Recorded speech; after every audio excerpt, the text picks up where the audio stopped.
पाठ 7 राशियों की तुलना प्रश्नल 7.1 का 9वां क्वेश्चन।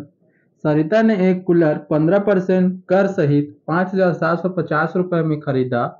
कर के जुड़ने से पहले कूलर का मूल्य ज्ञात कीजिए। मतलब क्या पूछ रहा है? वास्तविक मूल्य पूछ रहा है। ठीक है, 15% का कर लग रहा है और पैसा कितना हो जा रहा है? 5,750 रुपये हो जा रहा है। तो पहले कितना पैसा था उसको पूछ रहा है। ठीक है, तो चलो हल करते हैं। हल तो लिखते हैं जो दिया है उसको। ठीक है, तो क्या दे दिया है? देखो, खरीदा वाला बात हो रहा है तो खरीदा वाला क्या होता है? क्रय मूल्य होता है, और बेचने वाला क्या होता है? विक्रय मूल्य होता है। ठीक है, तो क्रय मूल्य दिया है हमें, तो लिखते हैं कूलर का क्रय मूल्य कितना दिया है? 5,750 रुपये। ठीक है, और क्या दे दिया है हमें? कर दे दिया है। कर बराबर कितना दिया है? 15%। ठीक है, इतना हो गया। तो अब देखो, अब क्या करेंगे? हमें क्या चाहिए? वास्तविक मूल्य पहले का। ठीक है, पहले का क्या चाहिए हमें? वास्तविक मूल्य पूछ रहा है। पहले क्या मूल्य था, यानी वास्तविक मूल्य पूछ रहा है। तो क्या लिखेंगे? माना कि कूलर की वास्तविक मूल्य क्या मानेंगे? 100 रुपये। ठीक है, इतना समझ गए क्या? 100 रुपया मानेंगे। अब 100 रुपये माने हैं तो क्या करेंगे? क्या निकालेंगे? हमें क्या चाहिए? क्रय मूल्य चाहिए। ठीक है, क्रय मूल्य का मान निकालेंगे। तो चलो निकालते हैं क्रय मूल्य। ठीक है, तो क्या हो जाएगा? वास्तविक मूल्य से क्या हो जाएगा? वास्तविक मूल्य प्लस हो जाएगा कर। 15% का कर लगा है ना इसमें। वास्तविक मूल्य 100 रुपये माने हैं, उसमें क्या लग रहा है? 15% का कर लग रहा है। ठीक है, 15%। तो क्रय मूल्य कितना हो जाएगा? देखो, ये क्या हो गया? 100 और ये 15, तो कितना हो जाएगा? 115 रुपये हो जाएगा। ठीक है, इतना समझ गया क्या? अब देखो आगे क्या करेंगे। तो अब क्या होगा? वास्तविक मूल्य और क्रय मूल्य क्या हो जाएगा? आपस में समान हो जाएगा। ठीक है, सेम पहले ही जैसे बना रहे हैं। ठीक है, तो देखो अब क्या करेंगे और क्या निकाल रहे हैं? देखो, हमें क्या चाहिए? वास्तविक मूल्य। तो मान निकालते हैं, उसको क्या करते हैं? इस तरफ लिखते हैं, पता है। और जिसका मान पता हो उसको इस तरफ लिखते हैं। तो हमें क्या पता है? क्रय मूल्य पता है, तो लिखते हैं इस तरफ क्रय मूल्य। क्रय मूल्य बराबर वास्तविक मूल्य। वास्तविक मूल्य। ठीक है, इतना हो गया। तो क्रय मूल्य देखो कितना माने हैं? क्रय मूल्य कितना है हमारा? 115। ठीक है, 115। और इस तरफ कितना है? वास्तविक मूल्य कितना माने हैं? 100 रुपये। ठीक है, इतना हो गया। तो अब देखो 100 रुपये माने हैं, वास्तविक मूल्य है। तो हमें देखो 115वां भाग क्या हो रहा है? 100 के बराबर है। 115वां भाग 100 के बराबर है, तो एक भाग भी क्या होगा? एक भाग क्या हो जाएगा? ये 100 और बटे में क्या चला जाएगा? 115 चला जाएगा। इतना समझ गया क्या? ठीक है, इतना हो गया। तो अब देखो एक भाग इतना हो जा रहा है, तो हमें कितना चाहिए? 5,750 का चाहिए। हमें क्या चाहिए? 5,750 रुपये का चाहिए। तो निकालते हैं इसी का। तो लिखते हैं 5,750 रुपये बराबर। ठीक है, सेम मूल्य है, तो इस तरफ क्या लिखेंगे? ऐसे ही करके लिखते हैं। चलो, तो इस तरफ क्या है? 100 और बटे में कितना है? 115। और गुड़ा में क्या आ जाएगा? 5,750 आ जाएगा। ठीक है, 5,750। ठीक है, इस तरफ अब जमा के लिखते हैं। तो क्या हो जाएगा? ये 100 बटे में 115 गुड़ा में 5,750। ठीक है, इतना हो गया। अब देखो, अब इसको काटते हैं, कटेगा उतना से। ठीक है, तो ये क्या हो गया? 5 से तो चला जाएगा, दिख रहा है। तो चलो 5 से ही काटते हैं पहले। ठीक है, 5 दूनी 10, 5 से लग गया, 5 दिया 15। और ये 5 एकम 5 और ये भी 5 एकम 5, कितना 6 7 2 चला गया, 5 5 25 और शून्य का शून्य। ठीक है, इतना हो गया। 23 आ गया है, 5 दूनी 10, 5 तिया 15। ठीक है, इतना तो 23, अब 23 से ही जाएगा डायरेक्ट क्योंकि विषम संख्या आ गया है। ठीक है, विषम संख्या है तो देखते हैं, चलो। 23 से कम 23, 23 दूनी 46, 23 दूनी होता है 23 चौक 92, 23 पंचे 115 होता है। 23 से कम 23, 23 पंचे 115 और ये 0। ठीक है, तो देखो कितना आ जा रहा है, 100 गुणित 50। ठीक है, इतना आ गया।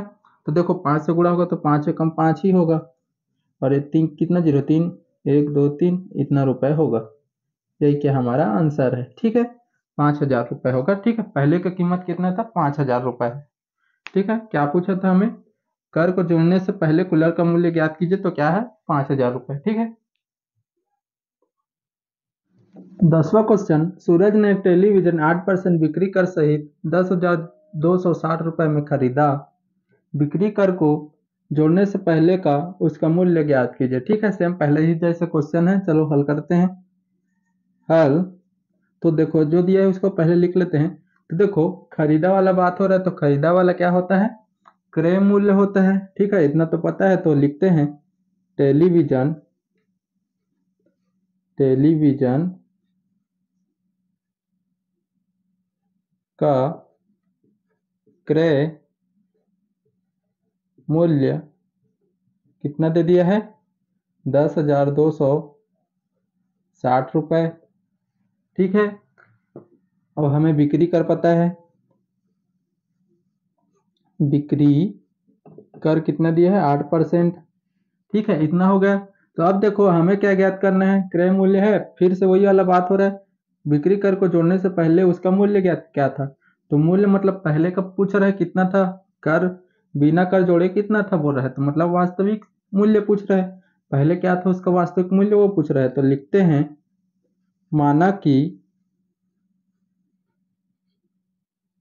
टेलीविजन का वास्तविक मूल्य 100 रुपए है। ठीक है, इतना होगा। तो अब देखो 100 रुपए है मान लिए हैं, तो अब क्या करेंगे, हमें क्या चाहिए, क्रय मूल्य चाहिए। तो क्रय मूल्य का मान निकालते हैं। क्रय मूल्य क्रय मूल्य बराबर क्या हो जाएगा, वास्तविक मूल्य प्लस क्या हो जाएगा, बिक्री कर हो जाएगा, बिक्री कर। ठीक है, तो क्या हो जाएगा, वास्तविक मूल्य 100 रुपए माने हैं। ठीक है, वास्तविक मूल्य कितना माने 100 रुपए, और बिक्री कर कितना है 8, तो 108 हो जाएगा, 108 रुपए। ठीक है, इतना समझ गया क्या। ठीक है, सेम पहले ही जैसे बना रहे हैं। तो अब देखो इतना हो गया है, तो अब हमें क्या चाहिए, देखो हमें क्या निकालना है, वास्तविक मूल्य। तो वास्तविक मूल्य को इस तरफ रखेंगे और जिसका मान पता है उसको इस तरफ रखेंगे। ठीक है, तो चलो लिखते हैं बराबर करके। ठीक है, तो लिखते हैं टेलीविजन टेलीविजन का क्रय मूल्य बराबर क्या है, वास्तविक मूल्य। ठीक है, इतना हो गया। तो अब देखो क्या माने हैं, देखो कितना है इसका मूल्य, टेलीविजन का क्रय मूल्य 108 रुपए। तो इसको इस तरफ लिखेंगे 108, और इस तरफ क्या लिखेंगे, वास्तविक मूल्य कितना माने है 100 रुपए। ठीक है, इतना समझ गए क्या।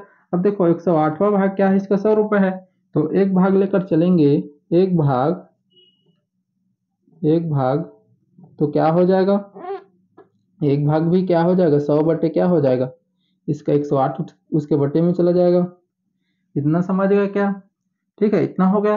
तो अब देखो एक भाग इतना हो सकता है, तो क्या होगा, हमें क्या चाहिए, 10,260 का चाहिए, तो क्या करेंगे, बराबर करके लिखेंगे। तो 10,260 कितने के बराबर होगा, 100 गुणित 108 गुणा में क्या होगा, 10,260। या इस तरफ लिख देते हैं जमा कर एक बार।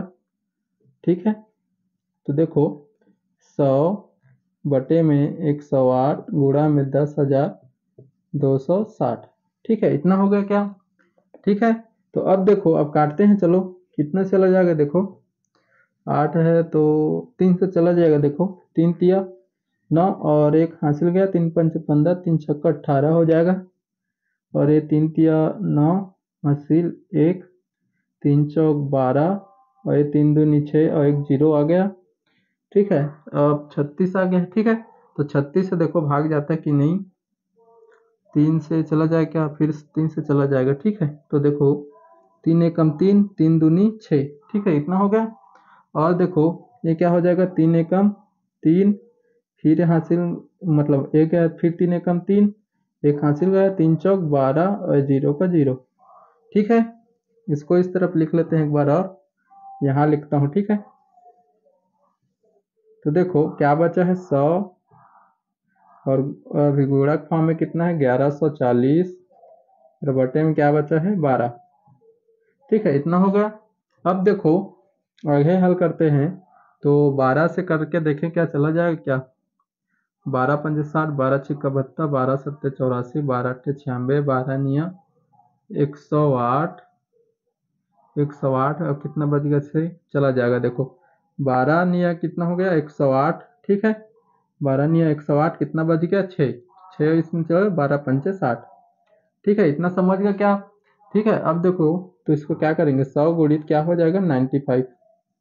ठीक है, तो 100 से गुणा होगा तो क्या हो जाएगा 9,500 रुपये हो जाएगा।